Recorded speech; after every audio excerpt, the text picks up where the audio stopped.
Hey, it's Birdman hanging out here at Buffalo Bills. This is Birdman on the Mountain. I've got with me Chuck Croix, the brewer. How you doing? Good, thank you. So, you guys opened up here. How long has it been? Has it been a year and a half or is it a year? A year and 2 months. Year and 2 months. Okay. So I knew we were in I knew we were over a year, but I wasn't exactly sure. Right. Because Gary talks about things, then does things. They're usually pretty quick within the same realm, by the way. It's like within a month or two, like, oh, we're going to do this. Boom, happens. You've been here how long? The whole time? The whole time. Okay. Yeah. So, Buffalo Bills opened up, and then, of course, they added this. You took a little while, stabilized the menu. We got, I think, a really cool mix here now, right? Yeah, we do. Okay. Talk about your beers. We have 16 different styles on. In the light beer categories, we have a blonde ale, a pilsner, a rice lager. We have a wheat beer that's all year.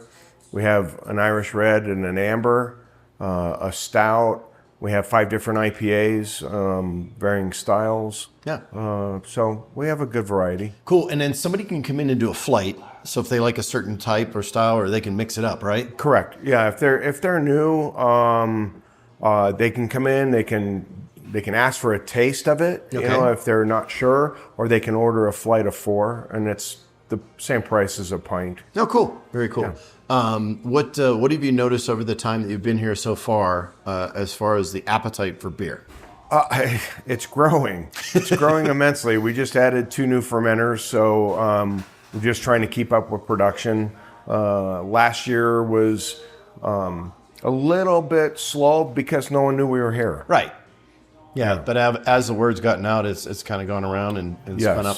And then you also do some collaborations, right, with local brewers? Yes, we've done collaborations with 260 and Heber and 4 silos in the White Mountain Lake area. Uh-huh. So, and then we're getting ready to do one this winter with Pine Top. Yeah, so I brought that up because everybody always thinks it's competition. Like it is competition. You're putting up your product, they're putting up their product.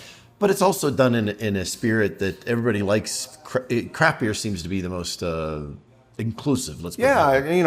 It's on the try to be friendly on the beer side, right. And everybody brews IPAs differently, so you're going to try something, and if I don't have it and someone else does, I'll recommend it. Yeah. I mean.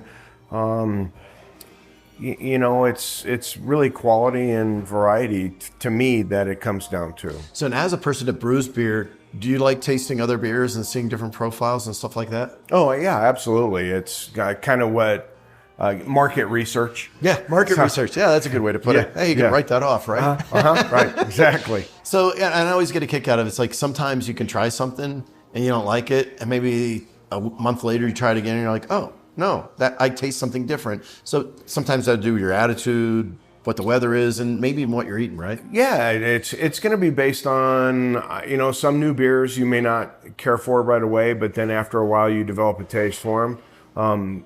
Sours, for example, not everybody likes sours. Right. IPAs, they're all different. Some are more bitter, some are more blended. And definitely what you eat affects it and all that kind of good stuff. So very cool. So you're here most of the time, right? Yes, sir. Okay, so stop in, say hi to Chuck, and we'll see you around soon. Absolutely. Thank you.